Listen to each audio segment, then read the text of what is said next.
ओम शांति। आज 28 अप्रैल 2023 की बाबा की साकार महावाक्य। प्यारे बाबा बोले, मीठे बच्चे, इस कलयुगी दुनिया का सुख काक विष्ठा के समान है। ये दुनिया अब गई की गई, इसीलिए इससे लगाव नहीं रखना है, आसक्ति निकाल देनी है। प्रश्न है, किन बच्चों की दिल इस पुरानी दुनिया से नहीं लग सकती हैं? उत्तर है, जो आज्ञाकारी, वफादार, निश्चय बुद्धि बच्चे हैं, उनकी दिल इस पुरानी दुनिया से लग नहीं सकती, क्योंकि उनकी बुद्धि में रहता यह तो विनाश हुई की हुई। ये तिलस्म जादू का खेल है, माया का भभक्का है, इसका अब विनाश होना ही है। डैम फटेंगे, अर्थक्वेक होगी, सागर धरनी को हव करेगा, ये सब होना है, nothing new. Sweet home, sweet राजधानी याद है, तो इस दुनिया से दिल नहीं लग सकते। गीत जिसका साथी है भगवान। ओम शांति। निश्चय है, निश्चय के ऊपर गीत है। जब बाप का बनते हैं, वह बाप आते हैं, तो वह आकर हमारा साथी बनते हैं। बच्चे जानते हैं, बाप जब आते हैं तभी विनाश के तूफान होते हैं। बाप आते हैं पुरानी दुनिया को खलास कर नई दुनिया स्थापन करने। अर्थक्वेक होगी, समुद्र नीचे से धरती को खा जाएगा, बरसात ऊपर से धरती को खा जाएंगी, ये सब होना ही है। गीत तो उन्होंने ऐसे ही बैठ बनाए हैं। तुम ब्राह्मण कुलभूषण बच्चे जानते हो, बरोबर पुरानी दुनिया का विनाश होना है। बाप आए ही है नई दुनिया की स्थापना करने। ब्राह्मणों को सारे विश्व का मालिक बनाते हैं। पुरानी दुनिया का विनाश कराए, फिर सारे विश्व की रजाएं बच्चों को वर्षे में देते हैं। तुम जानते हो, बाप से नए विश्व के मालिक बने का वर्षा मिलता है। यह पुरानी विश्व तो कोई काम की नहीं है। मनुष्य समझते हैं अब तो स्वर्ग बनता जा रहा है, परंतु यह सब है माया का भवक्का। सब चीज़ मुलम्मे की है, सारा राज्य मुलम्मे का है। रुण्य के पानी मृग तृष्णा समान है, इसमें मनुष्य खुश होते हैं। आगे जब मुसलमानों का राज्य था तो ये एरोप्लेन मोटरें आदि थोड़ी ही थी। ये सब माया का भभक्का है, कितने प्लेन्स बनाते हैं। बच्चे जानते हैं ये सब विनाश होने हैं। अर्थक्वेक होगी, ये डैम्स आदि सब पानी ही पानी कर देंगी। मनुष्य समझते हैं इससे सुख मिलेगा, परंतु इन सब से दुख ही मिलेगा। यह एरोप्लेन भी दुखदाई बन पड़ेंगी, बॉम्ब्स गिराएंगी, तो बच्चे ये सब बातें भूल जाते हैं। इसीलिए पुरानी दुनिया में दिल लग जाती हैं। जो बाप के आज्ञाकारी, वफादार, पूरे मददगार बच्चे बनते हैं, पक्की निश्चय बुद्धि हैं, वो तो जानते हैं कि कुछ भी हो ये कोई नई बात नहीं है। ये तो अनेक बार पुरानी दुनिया का विनाश हुआ है, सो अब होना है ज़रूर। वह समझते हैं बहुत नई नई चीज़ें बन रही हैं, स्वर्ग बन रहा है, और तुम बच्चे सिर्फ जानते हो कि यह तो तिलस्म जादू का खेल है। जैसे कोई पुरानी सोने को रंग रूप लगाकर चमकदार बना देते हैं, वैसे इस पुरानी दुनिया को भी रंग रूप देकर चमकदार बनाने के सब तरफ प्लेन्स बनाते रहते हैं। उनको ये पता ही नहीं है कि विनाश होना है। ये तो तुम ब्राह्मण ही यह तो तुम ब्राह्मण ही जानते हो। ये पुरानी दुनिया विनाश होनी है, मनुष्य तो कह देते हैं कि ये पुरानी दुनिया विनाश होगी, फिर नई दुनिया भगवान आकर स्थापन करेंगे। पहले ब्रह्मा को रचेंगे, फिर उनसे मनुष्य सृष्टि पैदा होगी। सो तो पता नहीं कब होगा। यह सिर्फ तुम बच्चों को बाप बैठ समझाते हैं। भगवान की है श्रीमत। अब श्रीमत जब कहा जाता है तो ज़रूर समझना चाहिए, ये तो ऊंच भगवान की ही मत है। श्रीमत ब्रह्मा की व विष्णु की नहीं कहते हैं। भगवान आकर ब्रह्मा तन से श्रीमत कैसे देते हैं ये मनुष्य नहीं जानते हैं, वो समझते नहीं। ब्रह्मा फिर नीचे कैसे आता है, वे तो है सूक्ष्म वतनवासी। तो इन सब बातों को ना जानने के कारण श्री कृष्ण का नाम दे दिया है। ऐसे भी नहीं हो सकता कि श्री कृष्ण का कोई साधारण रूप है जिसमें परमात्मा प्रवेश करते हैं, ये बात ही कोई नहीं जानते। बाप कहते हैं हमारे भी बहुत गुरु किए हुए थे, परंतु कुछ पता नहीं था, भूले हुए थे कि श्रीमत किसकी है। श्रेष्ठ ते श्रेष्ठ तो है निराकार, उनकी ही श्रीमत है। शिवाय नमः कहते हैं ना, उनकी महिमा अपरम अपार है। इन बातों को तुम बच्चे ही जानते हो।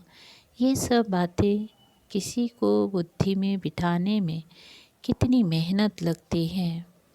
अब भक्तों को भगवान की मत चाहिए, ये तो ड्रामा में नूंद है। गीता के भगवान ने आकर भक्तों को मत दी है, तो भक्तों का उद्धार कैसे हो।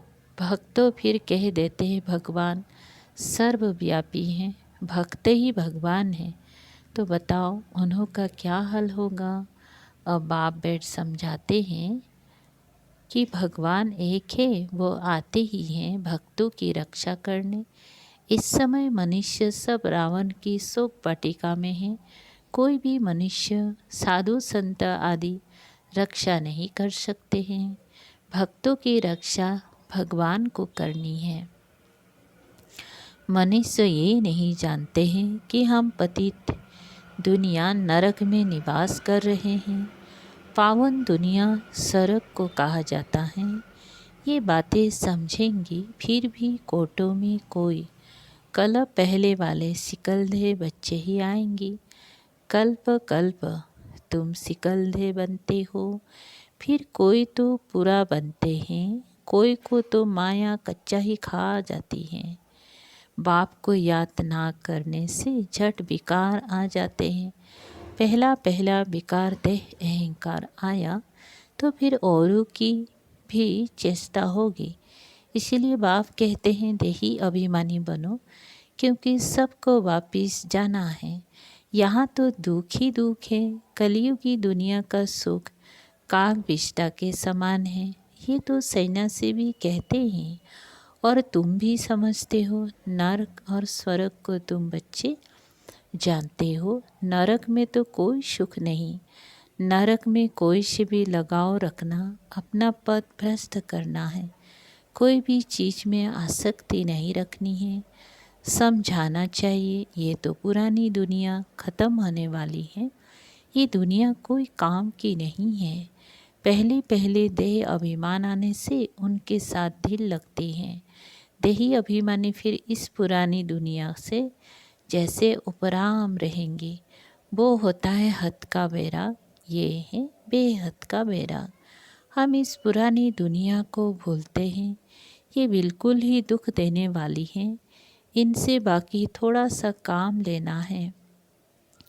ये गई की गई, बाकी 2 घड़ी के हम मेहमान हैं।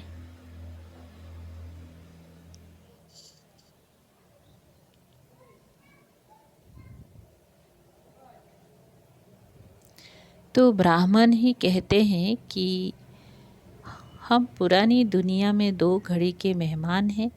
हम अपनी स्वीट राजधानी में आकर सुख भोगेंगे। अब तो हमको जाना है। ये पुरानी दुनिया कब्रिस्तान होनी है। इसलिए देह सहित सब कुछ भूल जाना है। ये शरीर पुरानी जुत्ती है, इसको अब छोड़ना है, योग में रहना है। योग में रहने से आयु बढ़ेगी तो हम बाप से वर्षा लेंगे। देह अभिमान की आयु बढ़ नहीं सकती, उनका देह से प्यार हो जाता है। कोई का शरीर अच्छा है तो देह से प्यार होता है। अच्छी रीति मलते रहेंगे जैसे बर्तन मले जाते हैं। जितना तुम योग में रहेंगी उतना आत्मा प्योर हो जाएगी, फिर लायक बनेंगी नया बर्तन लेने के। हम शरीर को भल कितना भी साबुन, वैसलीन पाउडर आदि लगावे, फिर भी पुराना शरीर है ना। पुराने मकान को कितना भी मरम्मत करो तो भी जैसे खंडर है, तो ये शरीर भी ऐसे है। अपने से ऐसी ऐसी बातें करेंगी तब बाप और बरसे से दिल लगेंगी। और कोई चीज़ से दिल नहीं लगानी है। मैं आत्मा हूँ, बाप के पास जाने वाली हूँ। बाप को याद करने से फ़ायदा होता रहता है, आयु बढ़ती रहती है। आत्मा समझती है मैं योग बल से प्योर होती जाती हूँ। यह मेरा शरीर कोई काम का नहीं है। फल सन्यासी पवित्र रहते हैं, परंतु शरीर तो फिर भी पतित है ना। यहाँ कोई का भी शरीर शुद्ध नहीं हो सकता, वहाँ शरीर विष से नहीं बनता। ये बातें तुम बच्चे ही जानते हो।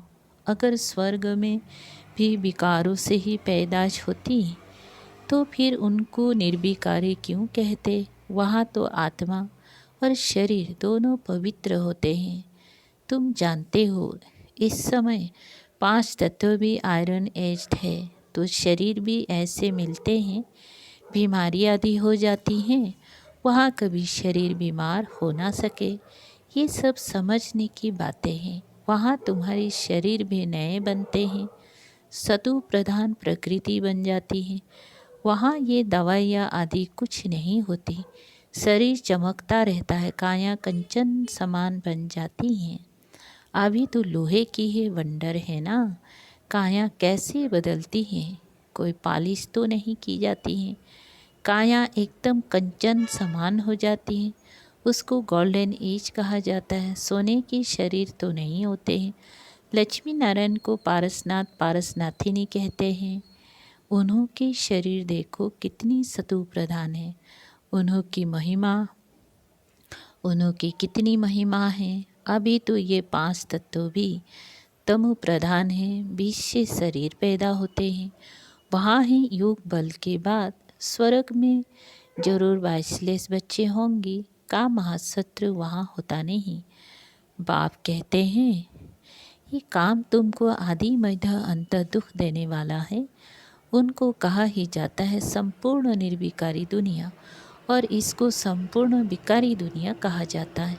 हर एक के अंदर ये 5 भूत है। 5 भूतों पर विजयी तब पाते जब सर्वशक्तिवान बाप से योग लगाते हो। जिस योग बल से तुम विश्व के मालिक बनते हो, तो तुम हो इनकॉग्निटो शिव शक्ति सेना शिव बाबा से योग लगाकर शक्ति ले रही है। वो सर्वशक्तिवान बाप है ही स्वर्ग की राजधानी स्थापन करने वाला गॉडफादर। वो आते ही है तुमको स्वर्ग का मालिक बनाने। अभी तुम स्वर्ग के लायक नहीं हो। मैं कल्प कल्प आकर तुम बच्चों को स्वर्ग की राजधानी में राज्य करने लायक बनाता हूँ। अभी तुम हो नरक के मालिक। मनुष्य कहते भी हैं फलाना मरा स्वर्गवासी हुआ, बिल्कुल समझती नहीं है। कहते हैं जिनके पास धन दौलत बहुत है उनके लिए यहाँ ही स्वर्ग है। अरे इतनी बीमारियाँ आदि लगी पड़ी, इसको स्वर्ग कैसे कहेंगी। स्वर्ग तो सतयुग को कहा जाता है। कलयुग में थोड़े ही स्वर्ग है। बाप ने समझाया है यह है विकारी दुनिया। हर एक नारी द्रौपदी पार्वती है। हर एक नारी को अमरनाथ अमर कथा सुनाते हैं। एक द्रौपदी नंगन होने से हर एक द्रौपदी नंगन होने से बच जाएंगी। ये बातें बेहद का बाप बेट समझाते हैं। वो है ही वॉइसलेस वर्ल्ड, संपूर्ण निर्विकारी दुनिया। विकार बिल्कुल नहीं। आत्मा आकर प्रवेश करती हैं तो उस समय गर्भ में बिल्कुल प्योर रहती हैं। आत्मा भी प्योर आती हैं, इसलिए उनको गर्भ में भी कोई सज़ा नहीं भोगनी पड़ती है।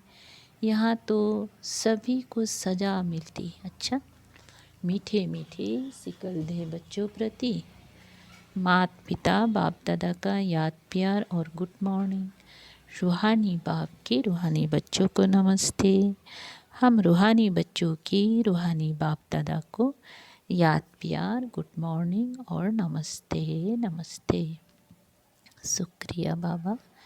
सार है एक, इस दुनिया में स्वयं को मेहमान समझना है। देही अभिमानी बन पुरानी दुनिया और पुरानी देह से उपराम रहना है। 2, योग से आत्मा और शरीर दोनों को पावन बनाना है। पुराने शरीर तरफ आकर्षित नहीं होना है, इससे लगाव नहीं रखना है। वरदान, शांति के अवतार बन विश्व में शांति की किरणें फैलाने वाले शांति देवा भव। विस्तार, जैसे छोटा सा फायरफ्लाई ने जुगनू दूर से ही अपनी रोशनी का अनुभव कराता है, ऐसे विश्व की आत्माओं व संबंध संपर्क में आने वाली आत्माओं को महसूस हो कि शांति की किरणें इन विशेष आत्माओं द्वारा मिल रही हैं।